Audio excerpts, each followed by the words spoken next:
Okay, so it's 6:05, so let's get started. Firstly, I'd like to say hello to everybody. Thank you for joining this event with the UCL M&A Group, the LSE M&A Group, and the UCL EFS.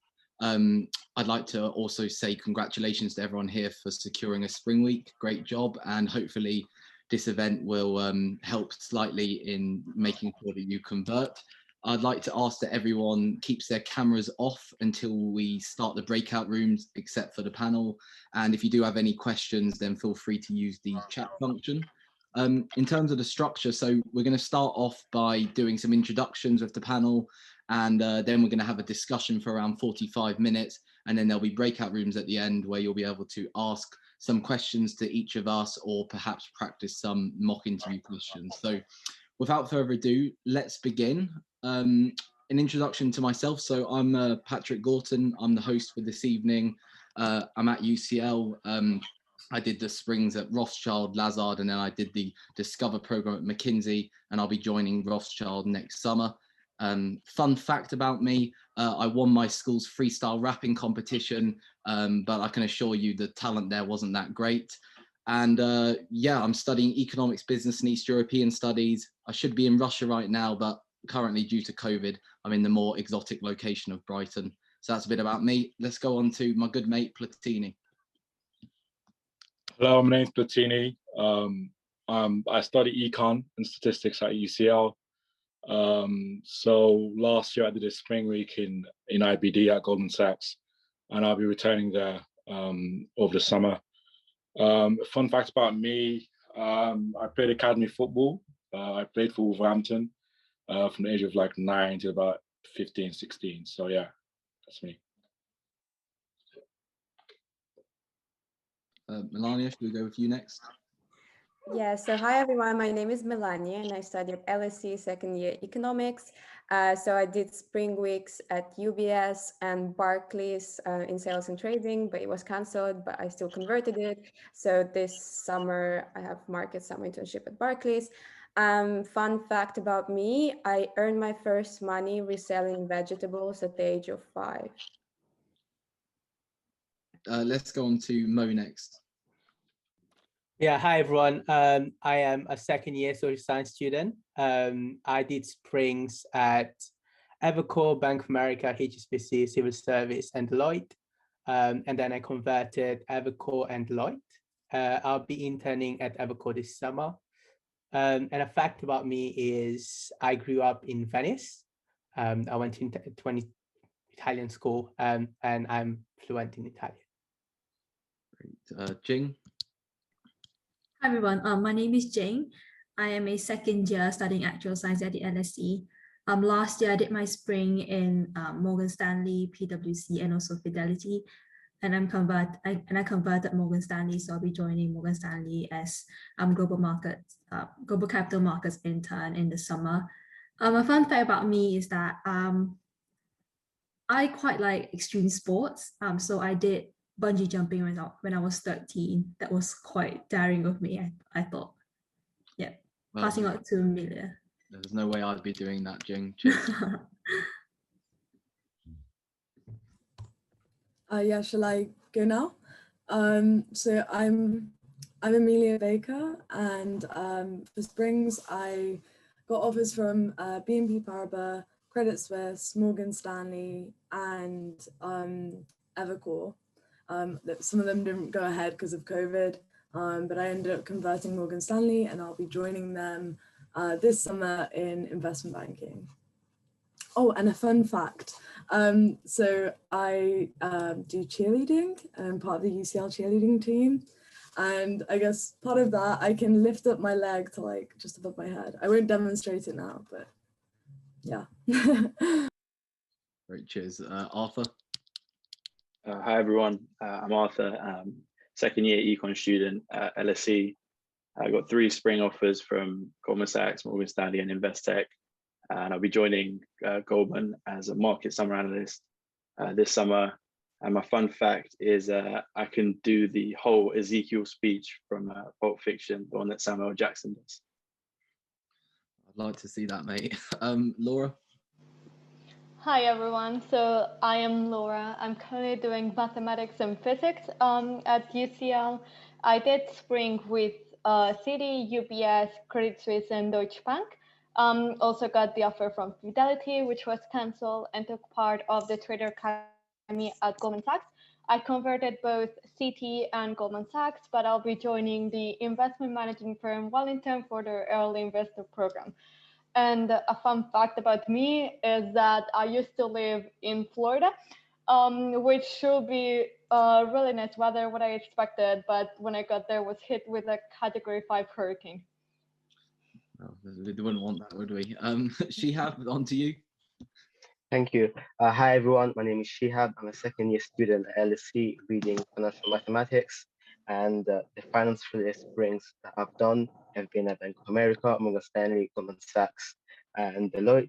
And I'll be joining Morgan Stanley in sales and trading this summer. Fun fact about myself, I use the same thing that Mo used. I was born and raised in Italy. I love learning languages, and I'm on track to being fluent in 6 languages. So yeah, that's it.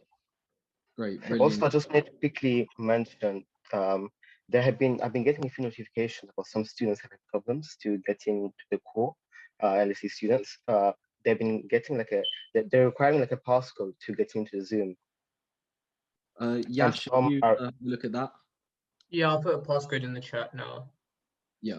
Okay. Awesome. So look, that's the plan. So to go through kind of how we're going to structure the discussion, we'll start off with kind of pre-spring, then we'll go through during the actual spring, and then we'll go on to the conversion. But before we do that, there's one thing I did want to say for all of you watching on YouTube.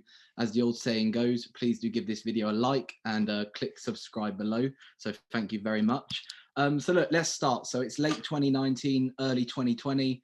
We've all just got ourselves a spring week. If I were anything like you guys, I was pretty gassed. So let's just start with Platini and go around. How did you guys prepare? Did you, network first? How did you structure your preparation? Yeah, I was pretty gassed as well. I was over the moon. So in terms of how I prepared, so I got it off around December time. So I was thinking, okay, so how do I smash this, as you say? So I started networking. That was just mainly, I'll be totally honest, started networking with like associates, an analyst in investment banking. I spoke to a few people. I asked them about how their program went. So something similar to what you're doing right now. So from that, I was quite lucky that I was given a mentor by Goldman Sachs. That just took me through the journey.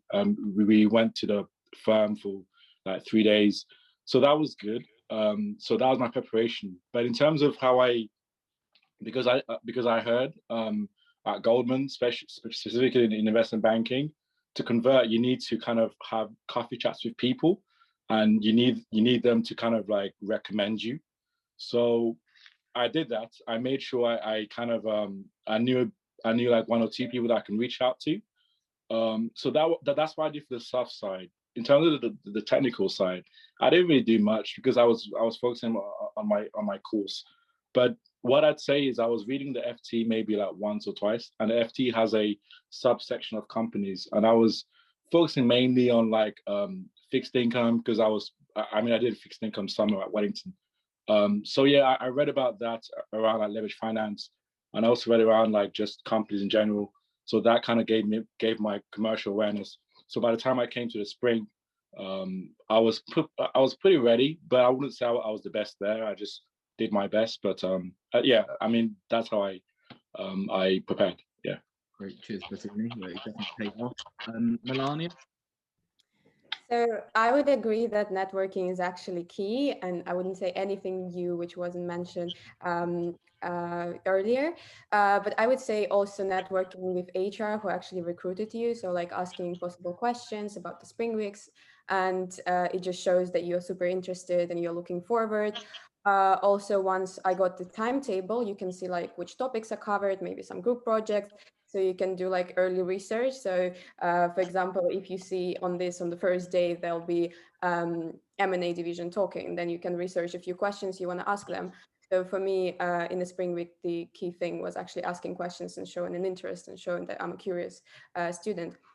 So yeah, networking with people who currently work there, plus people who did spring weeks before, and possibly people who converted like us today, asking them what did they do special to other candidates which helped them. So yeah, apart from networking and research, I think other things I just did before I got my offer. Great, thank you. What about yourself, Mo? What did you do? Yeah, so I personally did a network before spring. I wanted to, but then I just kept delaying myself, and I never ended doing it. And I think networking is great. I think if you should email like analysts from the firm and kind of find out more about the bank and how you can prepare for the spring. But some things that I did, like I tried to find other people that were doing the same spring as me. So there are like group chats, like spring group chats, where you can ask like who else got, let's say HSBC spring, and then you network with them. You just kind of make friends because then it will be useful later on when you're converting. So that's one thing I did. And then last year we had like an SEO spring. Like I think it was like first week of April. So I attended that. That was quite useful. I'm not sure if the SEO is doing a spring week this year. But yeah, that's another thing I did. And yeah, nothing else really. When I found out that it's going to be virtual, I just didn't do much. Sure. What about yourself, Jing? What did you do? Yeah, I think I did a bit of networking, but I didn't do it with the associates or the analysts. I did it with the HR person who's in touch with me. So that was the most convenient person I networked with. So I reached out to her and asked her about what happens in the spring week and basically about details of the spring week. Whereas for the technical side of things, I think Morgan Stanley gave us a Fitch Learning app. So I went through that. Basically what was on the Fitch Learning app it was just basic understanding, introduction to markets, IBD, the different sections of the company and that. So that was how I prepared for my technicals. Of course, after looking through the app, I also went to do my own research. And I think like Patini, I was also looking at FT News, looking up on news specific to Morgan Stanley and especially to like investment banking, markets and all that. Yeah, so that's how I prepared for spring.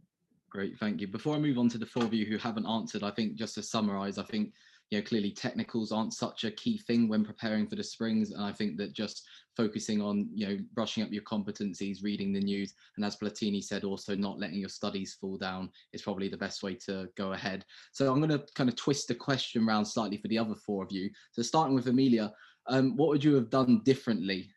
Like looking back now, so fine, you've networked, you've done that sort of thing. Is there anything that you wish you'd done differently?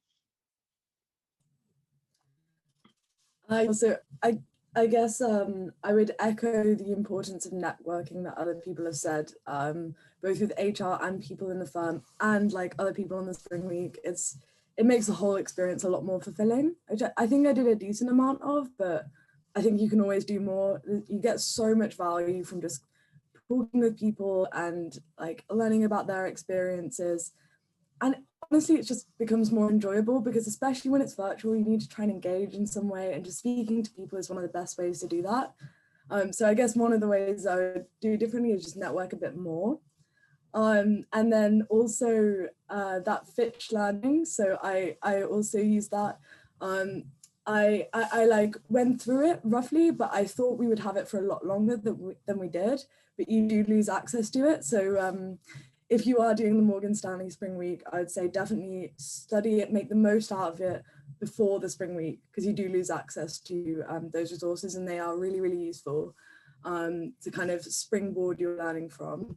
But other than that, I think definitely preparing questions as well. I did this somewhat, but I think I underestimated quite how important it was. For example, at Credit Suisse, I think they really, really assessed us on how good and how well thought out our questions were. So I think definitely do loads of research into the people who are giving presentations and think of really thoughtful and original questions, because everyone will have like the standard questions. So you want to have something a little bit more interesting to make yourself stand out. Great, thanks. I think that's great advice. Arthur, same question to you. What would you have done differently, assuming you did all the other kind of good preparation? Yeah, sure. With regards to networking, like, I think LinkedIn is such a powerful tool, because not only can you find people at the firm that you're going to be interning at, but you can also find people that you have like a specific connection with. So either, you know, they went to your university, and then even deeper than that, they might have done the same societies, same sports. So trying to find that personal connection with people who are at the firm you want to work at, it will just incentivize them to sort of, you know, build a really good relationship with you. So that's definitely something that, looking back now, I wish I'd done. And then to sort of echo what Amelia said, when you're going into these like panels or like even one-on-one sessions with people at the firm, it's really good if you know a little bit, just because they know this is your introduction, right? They know this is like one of the first things you'll be doing in finance. If you could have researched like their product, for example, in markets, like what the product that they trade, then your first question wouldn't be, you know, can you tell me about your product? But it would be something, you know, just a little bit more advanced, like, oh, what sort of volumes do you trade, or how is the market looking now with regards to this event? So just those sort of things that sort of ideally would make you stand out. Those would be two things I definitely do now. Yeah. Great, no, thanks for that. I've yeah, definitely learnt the tool of LinkedIn. I'm quite a fan of it these days. So look, Shihab and Laura, I'm going to ask you a slightly different question so that we kind of avoid repetition.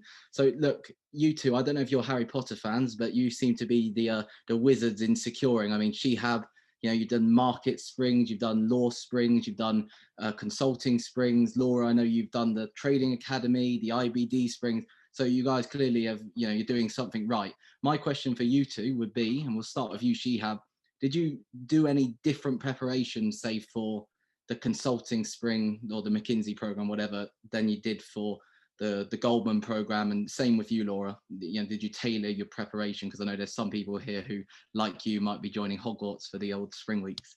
Shihab? To be completely honest with you, I didn't really change my preparation much for the springs. I didn't really know how to prep, you know, for the different other springs. I didn't know what to expect, like a consulting spring or a law spring, per se. What I did try to do, as everybody else has mentioned already, is trying to network with people who are there at the firm, and perhaps ask them, you know, what I could be doing. And the things that I've also done is, you know, talking with people that have done the program the year before me, and ask them, you know, how was it, you know, what was it like, you know, doing it in person, and if they have any advice for me. And you know, going back to your previous question, actually, I just wanted to say one thing that has helped me in terms of when it came to securing the offers was trying to find someone at the firm that vouches for you. And I think you only get to that stage is when you do a lot of networking, and then, as you said, you find a personal connection with someone, and then over time, you know, you build that relationship.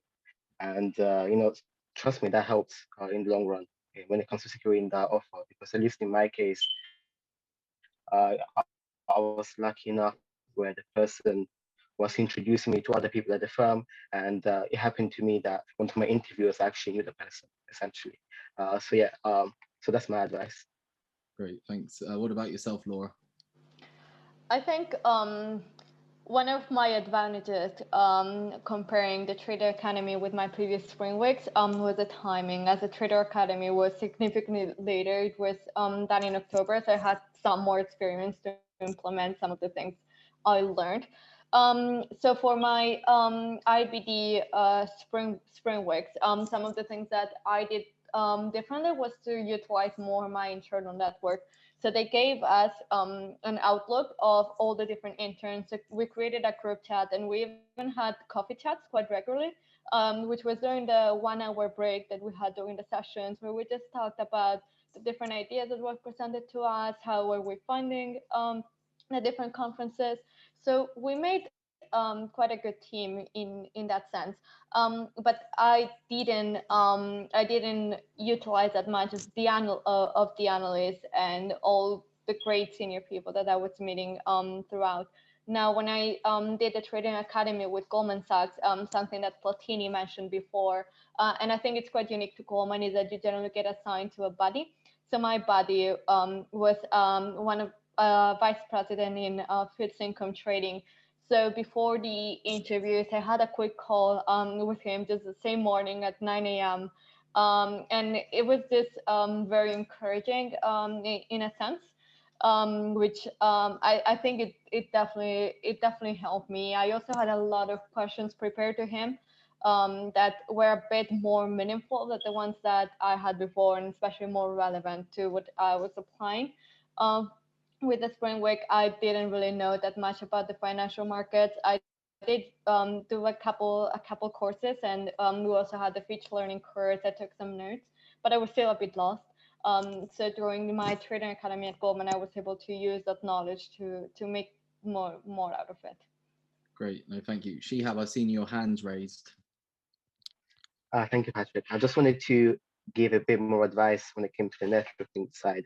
If you're working at firms like GS and MS as well, the particular tip that I have for you is that networking on LinkedIn sometimes is tough because people don't get back to you. However, one thing that worked for me is that because I knew the structure of the email for people working in those firms, which tends to be like first name dot last name at gs.com or ms.com, I just emailed the person directly. So sometimes when I connect with the people on LinkedIn, they still haven't replied to the message. So I just try to email them directly instead using my LSE email. And actually, I think that actually worked pretty well. I just told them, hey, I'm an incoming spring intern, and I just wanted to learn, I just told them, give them a pitch about myself, and just wanted to organize a coffee chat with them, or like a Zoom chat, essentially. And that worked. So I think that's my advice that I would say, share with you guys.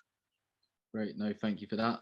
So look, let's move on to the actual during the spring week then. And I guess if you guys were like me, when it was becoming virtual, I was certainly quite nervous about how I'd be able to kind of make myself stand out in a virtual setting. And I'm guessing that with this year, pretty much all springs probably being online, everyone in the audience probably has the same fears. So if you could all just give me maybe 3 key things that you think that you did to stand out, and we'll start with Platini again. We'll start with you. Yeah, so the first thing that I think I did that worked was during the project, because at Goldman, what happened was in the spring, you were given a project and a buddy to do, like they were assisting you with it.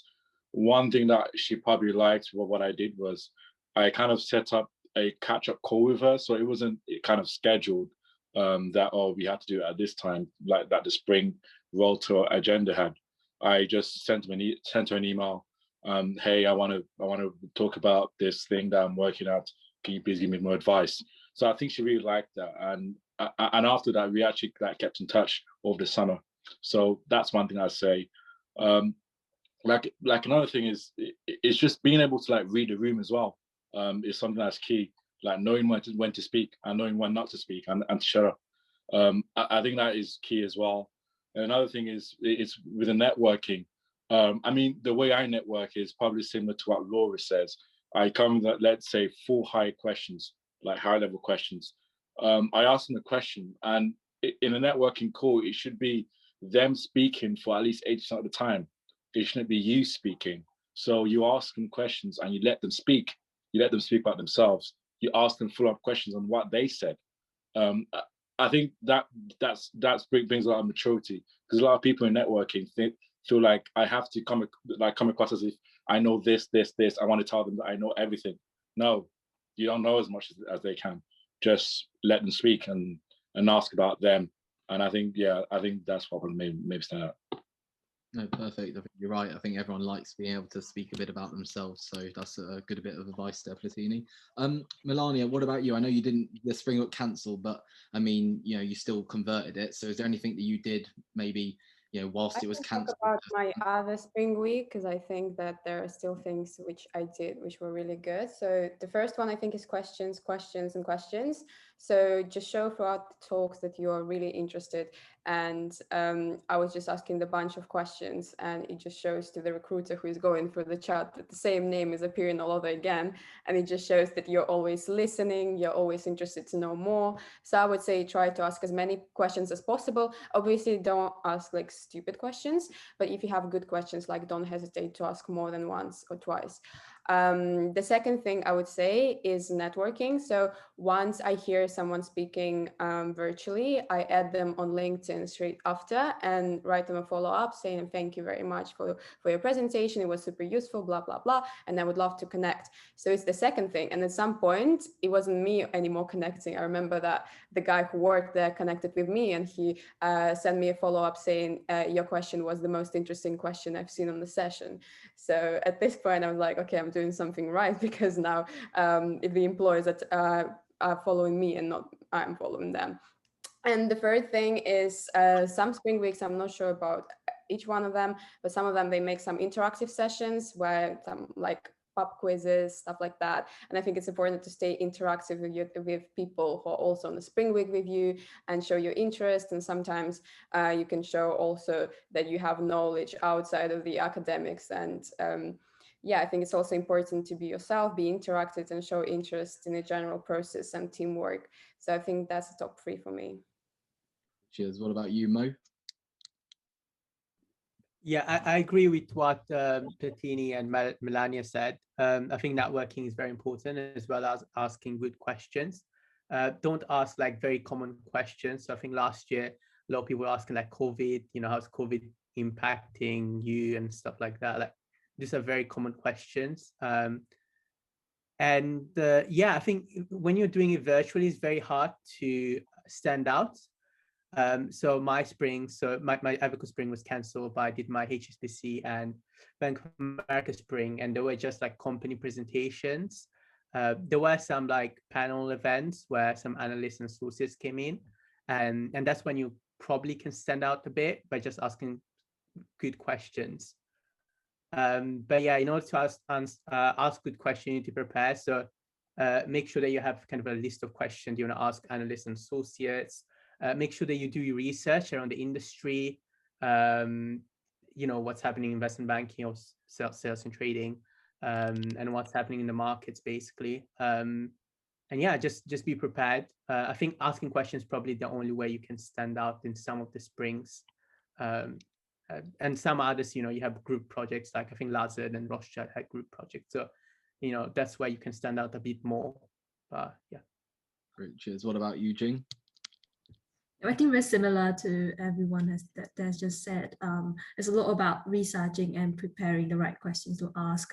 I think for Morgan Stanley, most of the presentation, it was mostly just company presentations, so it's difficult to like raise questions or like stand out.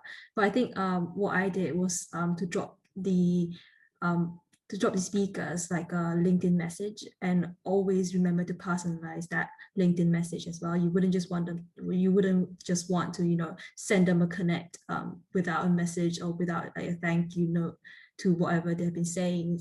So it just proves that you've been listening to what they say and that you're interested in the company and them as a person as well.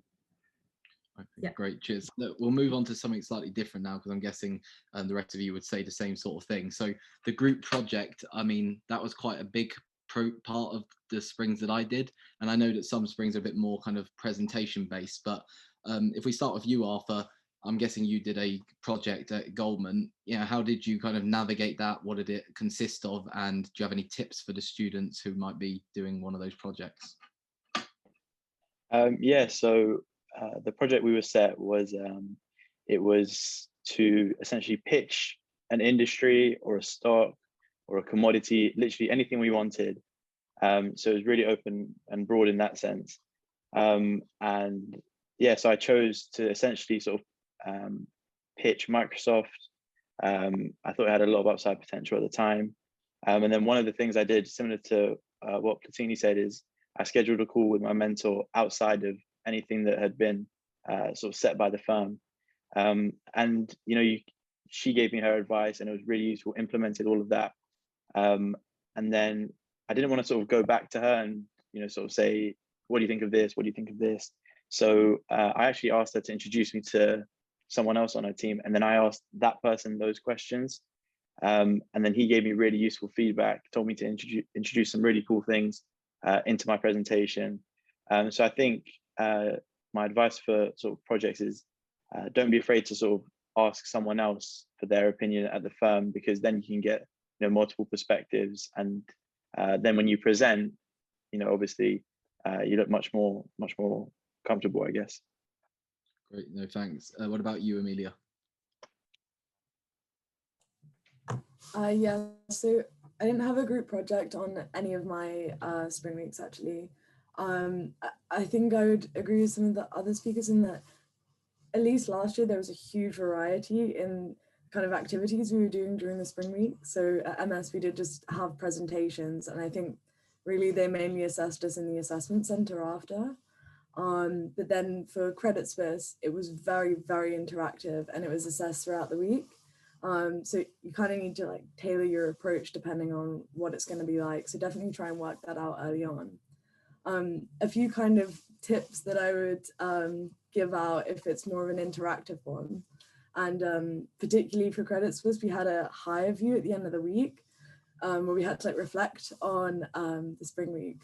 So for this, I think a really good thing to do is to just keep like a notebook or a Google Doc where you record like how you performed on different activities and like what you learned from it, what you did badly, what you did well, and then how you kind of say if you did something wrong, like how did you deal with that? For example, if you were working in a group, which I was in one of mine, and you had some like difficulty, like how did you resolve it? Like it's fine if something goes wrong, but it's really, really useful to be able to talk about what you did. And the best way is to record it at the time because you'll probably forget after.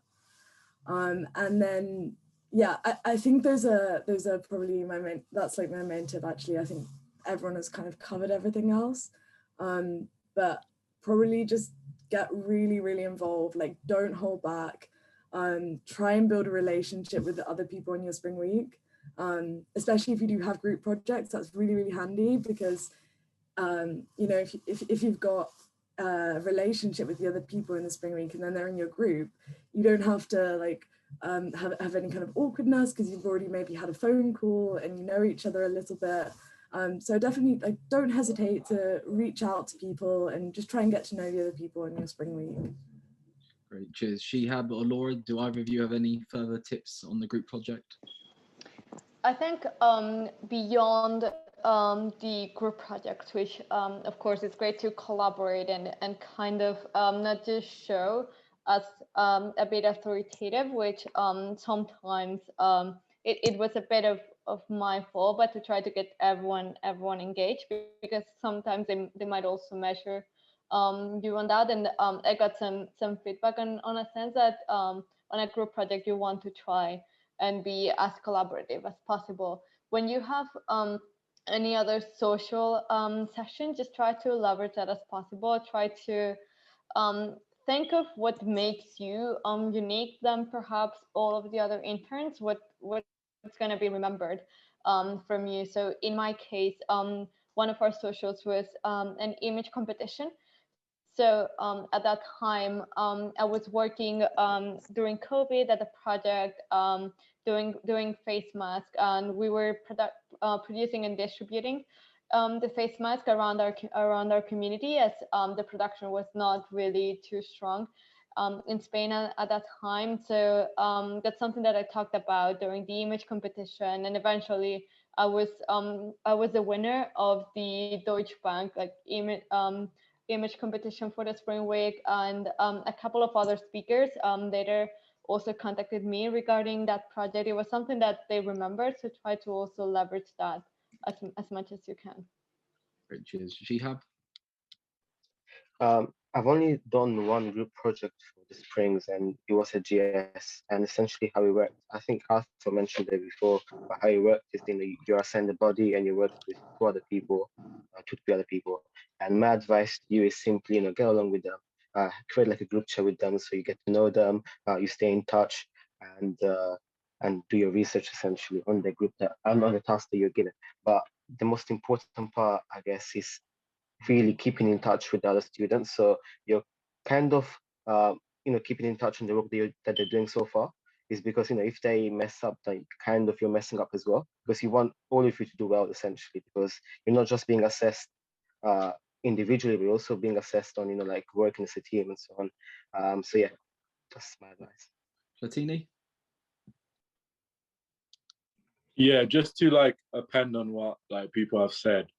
and with networking as well. I think it's very key when you come into a networking session or when you speak to someone to have an elevator pitch that you've already prepared by yourself. You can practice this, and it tends to be, "Hi, my name is this. I study this," and then you give them, "Oh, I did my work experience here, and here's a fun fact about me." I think this is always what I use when I meet someone new, because I think having an elevator pitch before the spring as well, because you never know, like it might be in person, or you never know who you might be having a chat with. The person may be a managing director or a partner, and being likable and having a pitch, knowing how to pitch yourself, I think it's a great thing as well. So yeah. Cheers, Placini. I just wanted to ask a question to Mo and Melania. And I think this could be important for people who, they might be looking at other firms and they might not be able to get that FaceTime this year. Obviously, COVID was a slight fuck up. And I know that Mo with Evercore and Melania, you with Barclays, you ended up doing the conversion interview without kind of being in the program. Do you have any tips for how you kept that relationship alive? Just because I know there would have been things in place, but there must have been a few things that you might have done which you think might have helped your conversion a bit. If we start with Melania. Yeah, sure. So it was probably the worst news when you see that it's cancelled, because they were just silent for a few months, and then literally 2 weeks before they say it's cancelled. And it's really important to know that probably the same HR person will be contacting you about the conversion. And they announced that they're going to be a conversion in the same email. They said that the spring week is not happening. So yeah, I think the most important thing is to keep up, to keep in touch with HR. So I had a woman who was contacting me about Spring Week, and I was in contact with her asking questions. So when can we apply? What's the process? Blah, blah, blah. So simple questions, but it still shows that you're interested in being converted. And I think the second key thing is like to never stop researching about the firm, because it's different when you haven't been in that environment. So you don't know things, you don't know insights from there, and keep researching, keep networking with people from this bank, because you need to know more in order to be successful in the interview. Because interview for a summer internship, especially if you haven't done Spring Week, is going to be super tough, because technical questions coming in, you need more knowledge of the company. So I think for me is keeping in touch with HR and keep networking and researching the company are the key. Great, thanks. Mo? Yeah, sure. So what I did is, obviously I went on LinkedIn and I kind of went through the Evercore analysts and associates, and then I messaged them. So I was like, I have an offer from Evercore Spring, but I got cancelled, so I couldn't learn anything about Evercore. So would you be free like for a call? I just want to learn more about Evercore. And there were and I think a few of them came back to me, and we had a call. I talked to an associate. We had like a 1 hour Zoom call, which was great.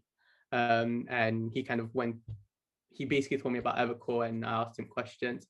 One of the interesting thing actually was when I was talking to him, he mentioned that at Evercore they liked playing cricket. So apparently they have like they bring cricket bats and stumps to the office, and they play in the corridor of the office, which was very interesting because I love cricket. So we went and talked about cricket for a while during the Zoom call. And then I used the same thing during my conversion interview.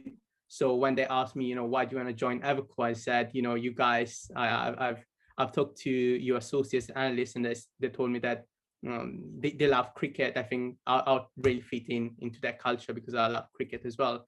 And that really worked well with HR, as well as with the director who was interviewing me during the assessment center.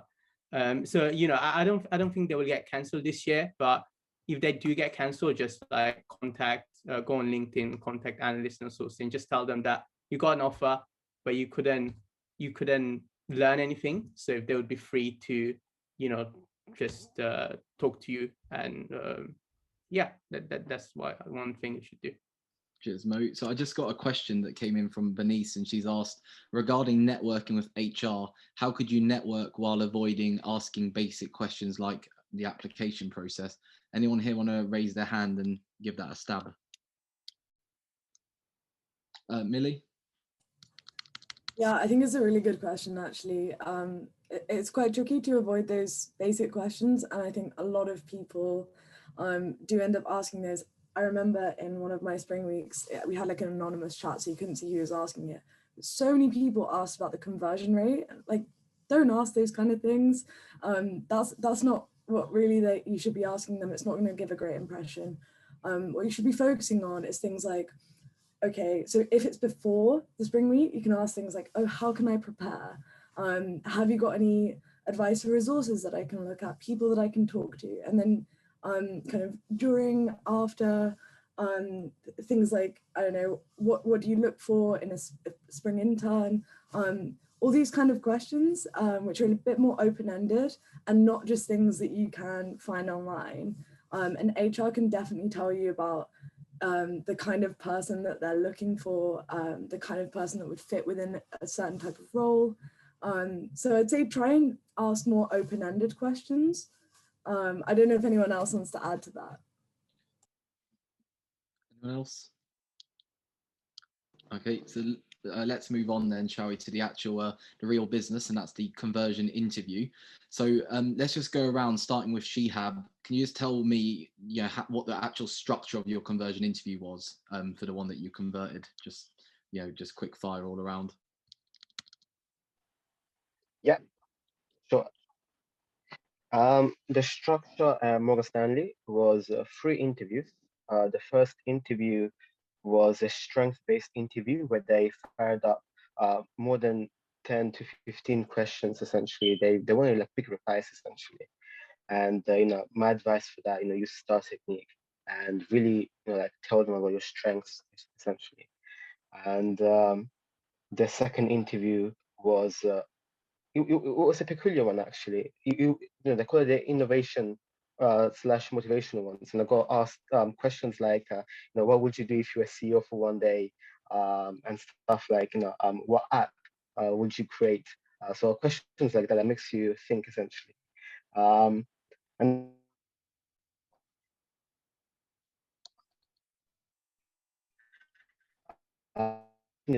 don't get stressed. Technical interviews are different from them asking you like commercial awareness questions. And this was more on the commercial awareness side, essentially. It wasn't like, oh yeah, like, tell me how to price this option. It was more like, tell me something that you've read in the news and that you find interesting. And then we just had a conversation about that, and then it ended with like 2 brain teaser questions. So yeah, that was the structure at Morgan Stanley. At Goldman Sachs, it was mainly CV and competency, and then any random question they wanted to ask. There wasn't really an HR structure, because sometimes the interviews are scripted. Like the interviewers have to go through exact questions with you. But at GS, it wasn't like that. I think they had to ask you 2 competency questions, but for the rest of the interview, you could have a chat with them essentially. So not exactly your typical interview.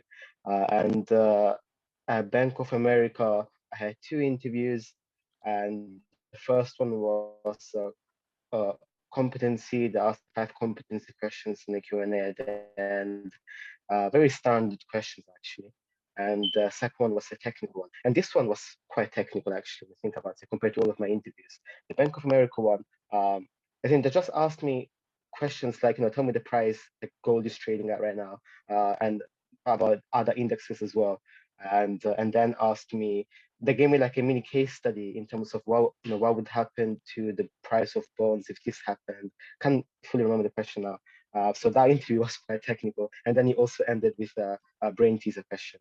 So yeah, these were my interviews essentially. Yeah.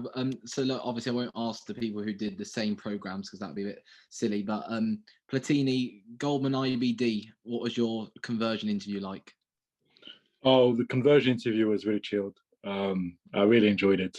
Actually, there was 3 interviews. Actually, I had 2, but it's meant to be 3.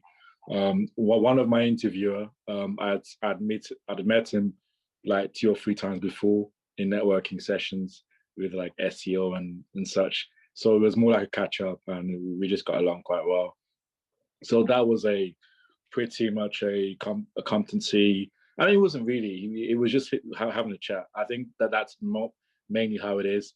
But just as an append to that, there's some people that had like more in-depth interviews in terms of technicals, but I wouldn't say it's anything too crazy. I would say, I mean, I've said this before, there's a WSO like guide, wash Oasis guide that you can go through. And they don't really, it's more like what you say. So if you say, oh, I know this, I know how a merger model works, then they'll go, okay, tell me what a merger model is, and then they'll go deeper. If you go in and say, I know what a DCF is, but I'm not too sure, then I'll be like, okay, this guy's quite humble. Let me kind of help him. So yeah, it's more what you say than what you know, I'd say. Yeah. Cheers. Mo, doing the Evercore, how was that? Yeah, so for Evercore, we were all fast-tracked to live video interview, which was with Wiser, and that lasted kind of like 50 minutes. And it was mainly commercial awareness questions. So like what's happening in M&A, what are like the trends, what are the opportunities, what are the risks. Then I got asked questions about like government policies. So like, you know, how do you think the government is doing in terms of like the lockdown and stuff like that. I was asked what QE is, so quantitative easing. I was asked a few technicals, like very simple technicals, like walk me through your DCF and stuff. And then obviously the normal motivational questions and competency questions. And then after that, I had an assessment center, which was kind of from 9 to 3, so it was kind of 6 hours long. I had a maths test, not a hard maths test, just the normal ones. And then we had a networking session. We had two group tasks. One was a debate, and one was a case study, group case study. And then finally we had 2 interviews. So I had 2 interviews. Both of them were directors or managing directors, and that went very well. I think my interviews went very well. And the questions, again, they were very simple, like technicals were very simple. And they wanted to know more about like why I wanted to join Evercore. So yeah, they really asked me that quite a few times, like, are you sure, and stuff like that. They wanted to make sure. And yeah, there was some like SJT like questions. Like I think one of the managing director was like, you know, if you are put in a room with the CEO of Evercore, like what would you do? Like, you know, that type of questions. Yeah, it was a lot of them was, I would say, commercial awareness based. Again, I got asked like, what would be one company that we should start, like kind of create a relationship with. That was one of the questions. And the way I prepared for technicals, as Platini said, you know, the Wall Street Oasis guides, and then there's like the Breaking into Wall Street guide, the 400 questions list.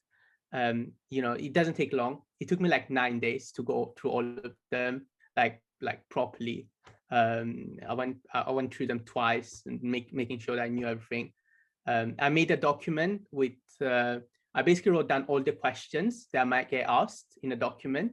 It was like a 20 to 30 page document, like wrote down all the questions they might ask and then wrote down the answers in bullet point of everything. And commercial awareness, just for commercial awareness, one of the things is go on the big four, like the big four, Deloitte, KPMG, they release reports on like M&A trends. Just read these reports, and McKinsey and BCG as well. They produce reports on M&A trends on different industry. Read these reports, and I think you'll be fine. Great, cheers, Mo. For any of you who I haven't asked, was there anything massively different about your conversion interview from just, you know, a couple of interviews on a case study or whatever? Anything massively different to that? So I will say that the Rothschild conversion was actually different to that. We had to produce a 3-slide presentation on a deal of our choice, and it had to have, you know, the technical element in there as well. And then that was to 2 senior bankers, and then there was a Q&A for around half an hour on the deal, followed by some you know, basic questions. So, you know, feel free to message if you wanted more insight from the Rothschild side of things. So look, moving on. So obviously some of you just mentioned technicals, and I know that that's a word which can, you know, bring up fear in even the best of candidates. You know, how did you guys prepare for your technicals? And I'm aware we're running out of time a bit, so let's just kind of start with you, Arthur. What did you do? Sure. So yeah, I'd echo some of the stuff that people have said already, using things like the Wall Street guide, and then also going on for markets, going on Goldman's website and just looking up all the different products, and essentially just going on YouTube, finding out how does this product work, what sort of prices is it trading at right now, things like that, how different factors would affect the price of that product. And so being quite comfortable talking about those things was really helpful for me. So that's definitely something I did for the technicals. And then for markets, I guess you have to be sort of more broadly aware of what's going on in general. And that's sort of just keeping up with the Financial Times. And then, yeah, those are probably the two main things I did for technicals prep. Cheers. And Mo, I know you did, you know, the conversion interviews for both a BB and an elite boutique, and there'll be some people here who are, you know, believing that EBs might be more technical in the interviews. Was that true? Did you kind of prepare more for the technical side of things for Evercore or not?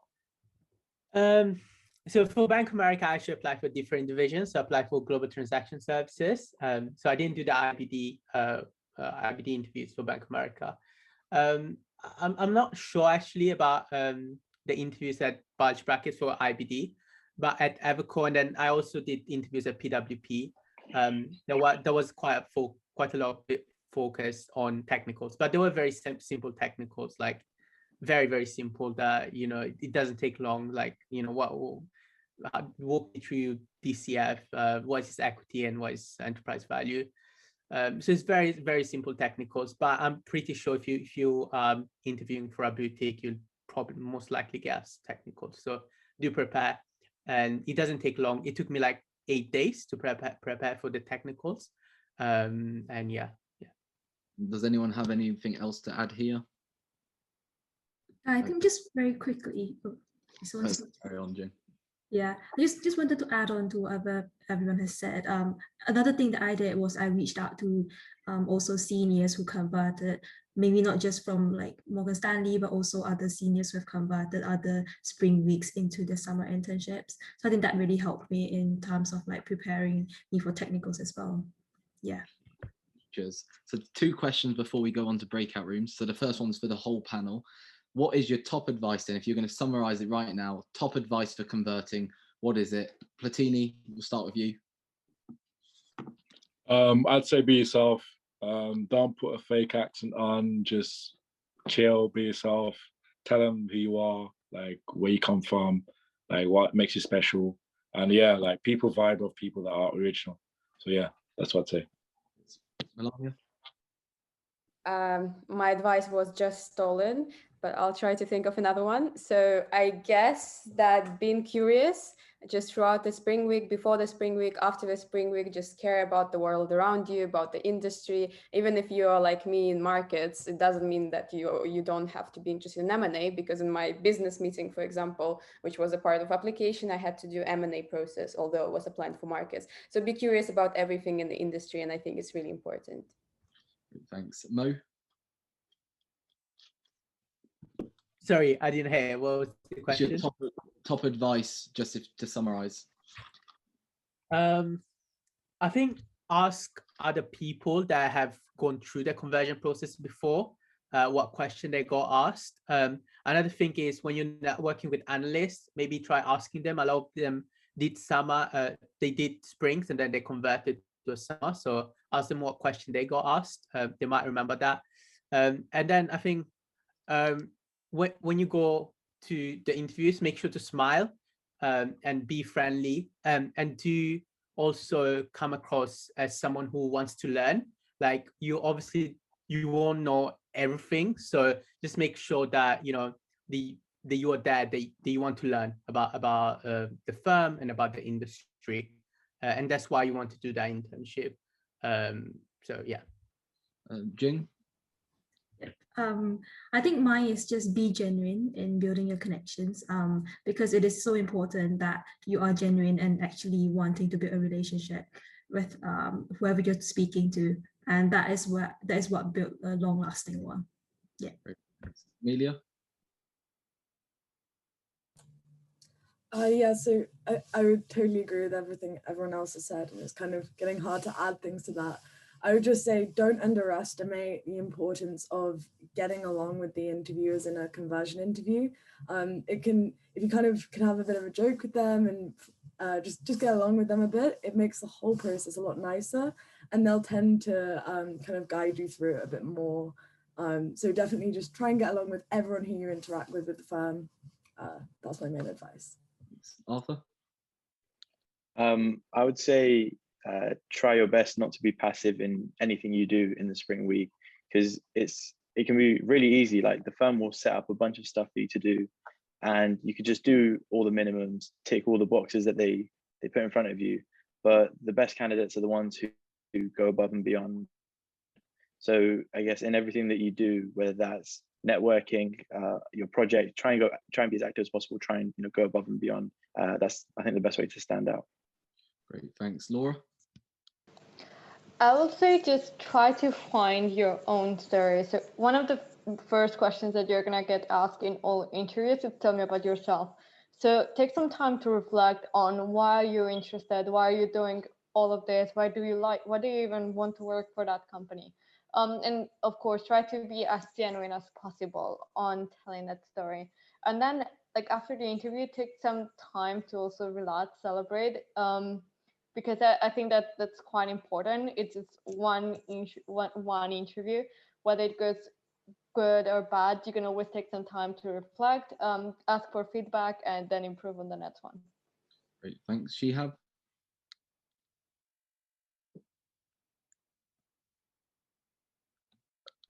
I know what's going to add on. Yes, I was going to say the same thing actually. Have like a story, have like a 30-second to like 1-minute pitch about yourself.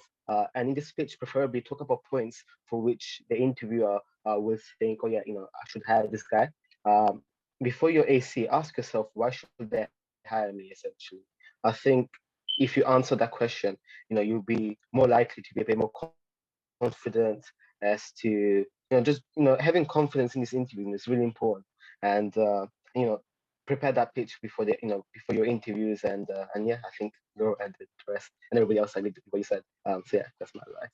Great, thanks, Shihab. So look, before we do the breakout rooms, there's one final question I've got, and this is slightly, I haven't told anyone this question. So look, there's 170 people in here, and it's all well for us to sit here, and we did convert a spring, but sometimes things don't go to plan, and there is luck involved. So I can say to everyone here that I didn't convert my Lazard spring. I was pretty disappointed about it, and I can remember I did my conversion, and looking back at that interview, what I would have avoided was, I wish I'd kind of read more on wider topics. So I got asked questions such as, should marijuana be legalized? I said straight away, yes, it should. Or there was questions which were, should charities be taxed and stuff? And I wasn't prepared for those. And I wish, looking back, that I had spent a little bit more time doing that. And I think that that's something that's worth mentioning, that there is a bit of luck involved. And so everyone in here, is there anything that you guys want to bring up now, which might be something that you made a mistake on that you wish you hadn't of, but yeah, any final tips? Yeah. I so just wanted to say, go ahead. Shihab, we'll start with you, then we'll go to Arthur, and then we'll go to Millie. Okay, perfect. I just wanted to quickly say, things do happen, right? There is a lot of luck involved as well in the process. I just wanted to say, if it was the case that you didn't convert your spring, I know many friends who perhaps didn't even do a spring, but then got multiple summer offers essentially. So my advice to just be motivated, so to send those applications again in summer, and I'm sure you'll be fine. Essentially, that's what I wanted to say, really. So yeah. Arthur? Yeah, I mean, sort of similar to you, I have sort of regret about one of my ACs. it was in one of the technical questions, and it was such a like annoying mistake to make. Like I just misread one of the terms, and that led to me getting something wrong later down the line.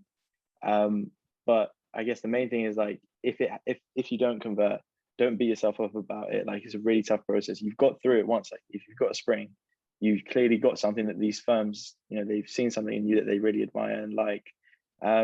And I guess to echo what Shiab said, like pick yourself up, go again, and like recognize like how early it is for you. Like you're in your first year of uni, you've got so much ahead of you. Like don't let one mistake in a spring AC like bring you down too much. Cheers, Arthur. Laura? So I will say on not knowing a question, especially on ACs, you're gonna get questions that you're not gonna know the answer to. And at the beginning, I just tried to make my way out with the answer and try to make something up. And chances are it's not gonna work. So just if you don't know something, it's okay. It's better to be humble and admit that than just to try to say something wrong to an analyst who will probably understand you, but it just doesn't make you look too good. Thanks, Laura. Millie? Yeah, there was just something I wanted to add actually, which I hadn't mentioned. And I think the other Morgan Stanley, when they were talking through the conversion interview, it was for markets. So just to say for IBD, we had a case study. And I would say something that, I mean, I did convert, but I hadn't really practiced doing, say, comps or things like that. I'd read a lot about them and I had practiced talking about them, which I definitely think is worth doing for the technical interviews. But I would say definitely just have a go. Like there's tons of stuff online. Just have a go with an Excel spreadsheet, just so that it's not the first time you do it when you're in the interview. It'll just relieve some of the stress. Thanks, Amelia. And as Sarup has said in the chat, everyone's human, and that's a good way to end this. So best of luck, everyone, with your spring weeks. I hope it goes well. Do feel free to message myself or hopefully anyone on the panel will be happy to help. And let's go into breakout rooms now. So Yash, over to you, good sir. Yeah, I think I've opened up all the breakout rooms. So yeah.